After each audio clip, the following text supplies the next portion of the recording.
Hey YouTube, I'm Motor Racing Network Steve Post, and the hits keep coming here at Plan B Sales. We've got some great new diecast in, and well, we're going to start with some 2013 models that we have. A lot of the color chrome cars are making their way to us, and I know a lot of you collect these diecast cars, so we've got a good variety, autographed and non-autographed in many cases. Let's start down here. We've got this beautiful pink Driven to a Cure cars for Ricky Stenhouse Jr., non-autographed and autographed edition of these cars, and this of course during October, during Breast Cancer Awareness Month.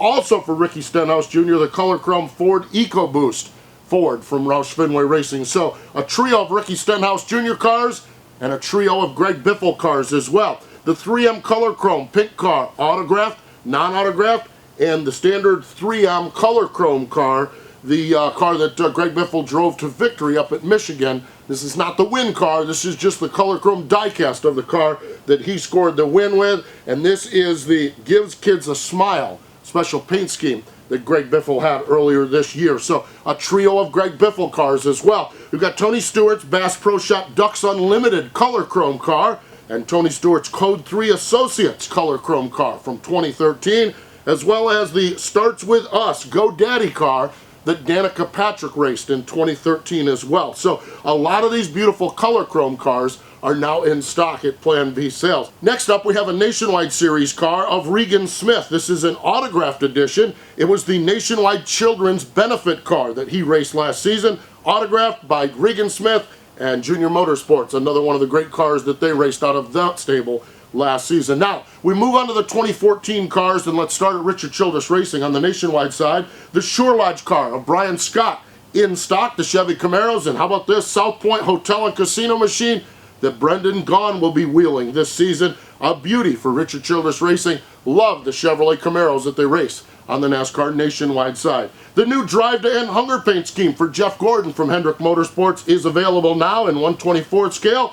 We also have Danica Patrick's Go Daddy car in 1/24 scale as well. These are the 2014 editions, and Carl Edwards Fastenal Ford 1/24 scale is available now in stock here at Plan B Sales or your local diecast dealers. So those the 1/24 scale cars that we have, and we have a good collection of 1/64 scale cars. Here's Ty Dillon's Yingling Light car from Richard Childress Racing.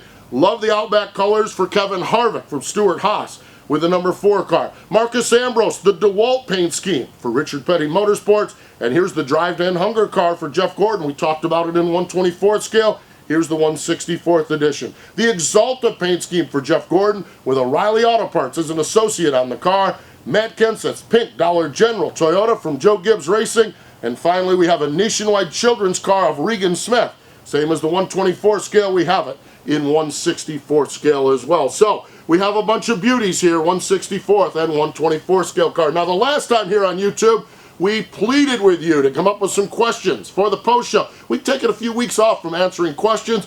Well, you came through, and we have got a bunch of them. So stay with us, everyone. We'll have the post show coming up next. Remember, though, all of these diecast cars are available at your local diecast dealer or at planbsales.com.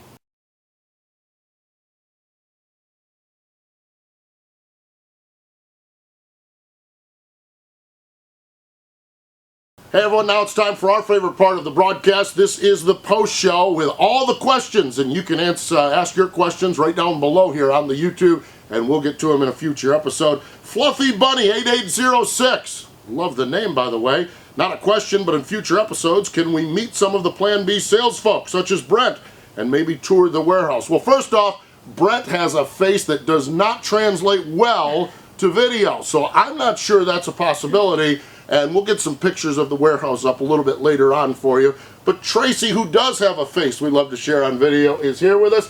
Tracy, what do you do here at Plan B Sales? I just pull and pack the orders that they put in. Keep you busy, do they? Oh, yeah. Well, yep. That's good. So in other words, folks, if you order it up here, and the one that pulled it and packed is Tracy, put them all together and ships them back out to you and makes it real simple. Yep. That sounds good.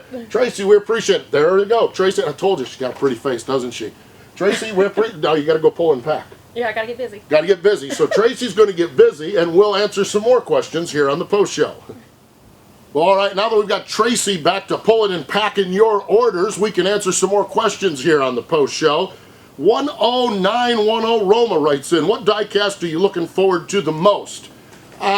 Tough to say. I would say I like the military tribute cars, and with the Coca-Cola 600 around Memorial Day, there's usually a few of those, so I look forward to seeing what we put out as far as those cars go, and really the number 3 car being back on the racetrack, I think that opens up some great memories with the diecast as well. So we'll see how Richard Childress Racing and Lionel and everyone puts that together.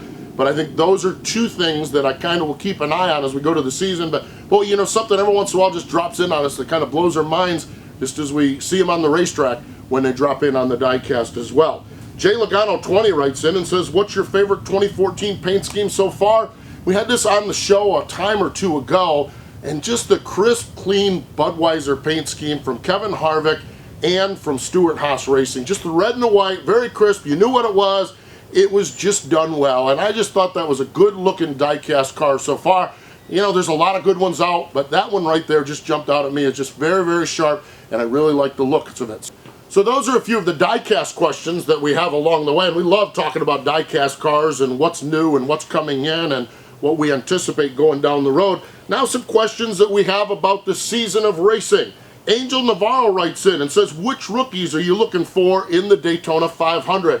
When we look at the Daytona 500, I think we look back at testing there a couple of weeks ago. Austin Dillon was very fast in that number 3 car, the fastest car. So I think they put up a great lap in qualifying, and I think they have contention to race for the win in that race. I think Austin Dillon's good on those plate racetracks, and well, I just think that they have a shot at winning that race. As far as the rookies go, we know Kyle Larson's going to be good this season as well. But you know, the thing with Daytona is one of the other rookies in one of the smaller teams could jump up as well. So I think that's the beauty of the Daytona 500. We also have a question referencing Austin Dillon from Perturbed Zeus 25.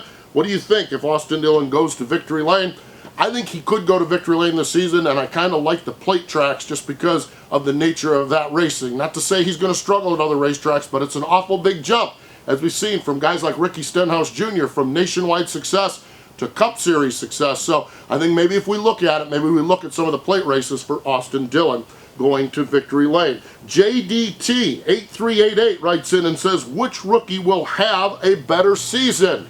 And that's a great question. And I think the question really is dependent upon how Ganassi does as far as their team. This is their 2nd year with a Hendrick engine, so I think they're going to be better in that department. How Kyle Larson and Jamie McMurray meld together and how they do, and I think that's the case. I think we know Austin Dillon's going to be pretty sharp over at Richard Childress Racing, and Childress Racing going to be pretty sharp. Ganassi, they have their act together. It's going to be a great battle between those two, and I think some of the other rookies, when you consider the teams that they're with, are going to have solid seasons as well, but maybe not headline-stealing seasons like the potential we have with Kyle Larson and with Austin Dillon.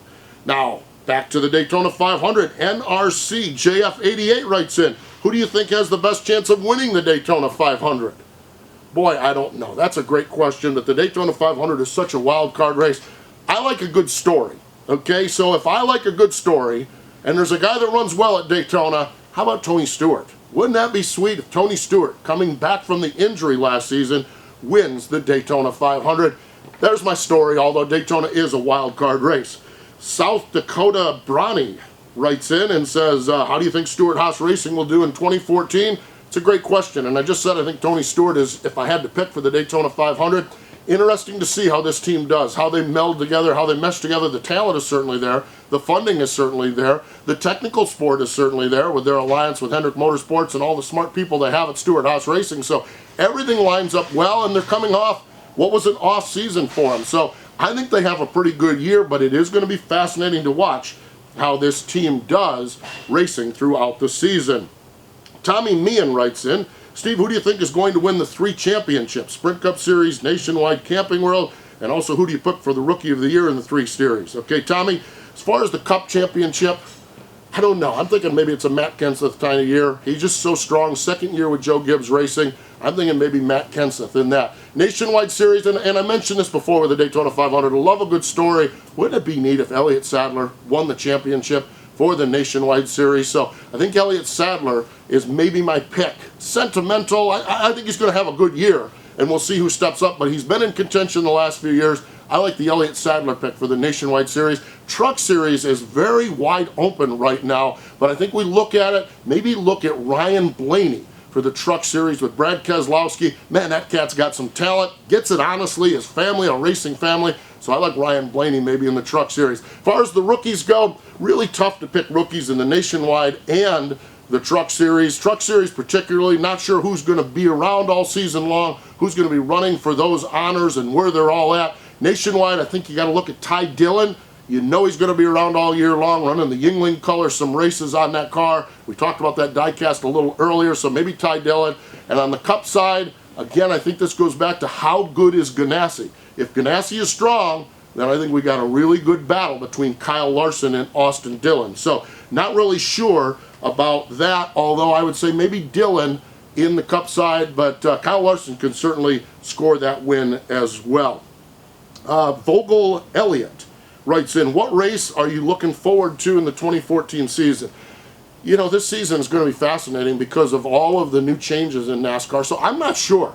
I think when we get into the chase, I think those elimination races are going to be wild, but I think drivers racing for a win for every race of the year are going to be fascinating as well. So, you know, I'm really looking forward to the whole season. My favorite track is Martinsville, Virginia. So I'm always looking forward to that. And throw in, one of the Martinsville races is in the chase, and a win at Martinsville equals a win in the Daytona 500 is making it to the chase. And that first one, maybe I'm really even more so looking forward to Martinsville, Virginia. Lance Rowe writes in and says, hey Steve, how do you feel about the recent car changes? The COT was out, and then in 2011 we went to the Gen 6 car, and it still seems the competition is still about the same.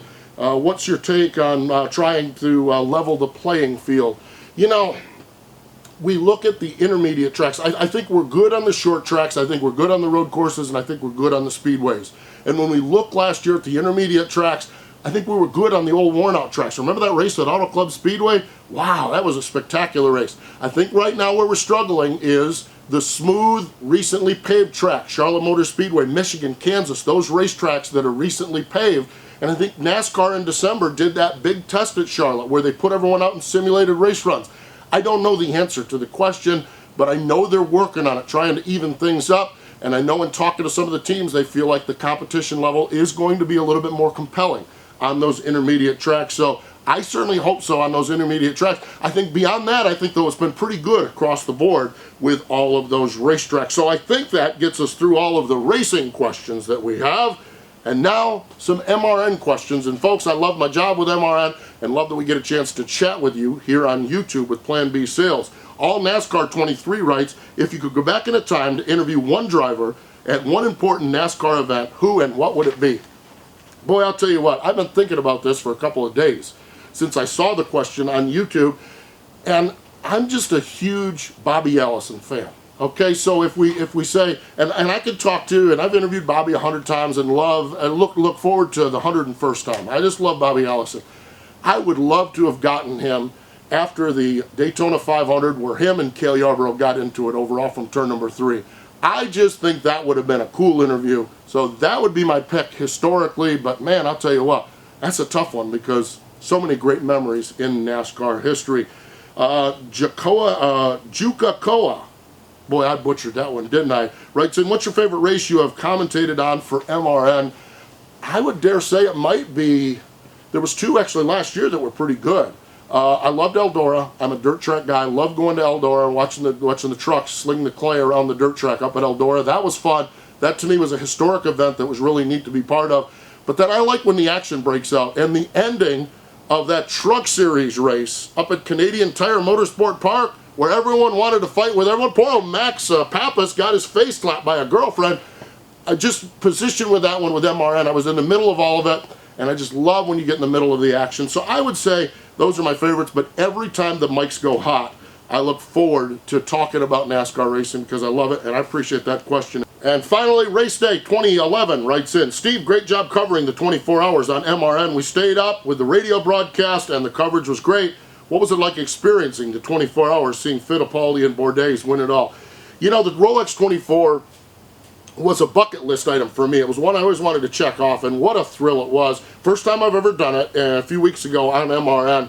What really struck me as amazing is the endurance factor of it and how strong those cars are. And I'm not a car geek or a guy that really knows all the inner workings of a car. I know enough to get by as an MRN reporter, and I know who to ask when we have questions about it. But you know, I was thinking about that as the race started. I'm like, man, these cars are really winding out around that racetrack. And 6 hours into it, and 8 hours into it, and 12 hours into it, they're still winding. And the technology and the endurance factor, yeah, the endurance factor of the drivers, but the endurance factor of the cars was absolutely amazing to me as how much punishment they take over the 24 hours and just keep on going. So it was a thrill. It was so much fun. It was one of those things where I was able to get 3 or 4 hours of sleep in the middle of the night. I appreciated that, but I couldn't wait to get back to the track to see how it ended up, and the finish, a wild finish in a couple of the divisions, and just some really neat stuff. So I enjoyed covering the Rolex 24 and appreciate those questions as well. And finally, Jamie McFan writes in and says, can you give us a tour of the warehouse? Well, there's not a lot to see, and I don't mean this to slough it up, and we've got some pictures here from the catwalk, but the warehouse is boxes on shelves. It's really a warehouse is really what it is. So we love the questions and we love it, but it's, you know, if we had them all out, now, you know, the problem of it is the manpower involved. If we had all the cars out of the boxes, well, then this would be a spectacular sight, but it's really a lot of cardboard boxes, as you can see, and we just keep moving in and out and just keep rolling. As Tracy told you earlier, she's pulling parts and pulling cars and getting them shipped out to you. So our warehouse, there you have it, a few pictures of it, but it is like any other warehouse. Like I said, if we had the cars unpacked now, I'm telling you, that'd be something to see. It'd be like the NASCAR Hall of Fame, but it's just boxes is what we have here at Plan B Sales. We appreciate your questions for the post show. Thanks for joining us, and we'll take more of your questions next. So get them logged in right down below, your questions for the post show, and we'll do those next time here on our Diecast review show for Plan B Sales.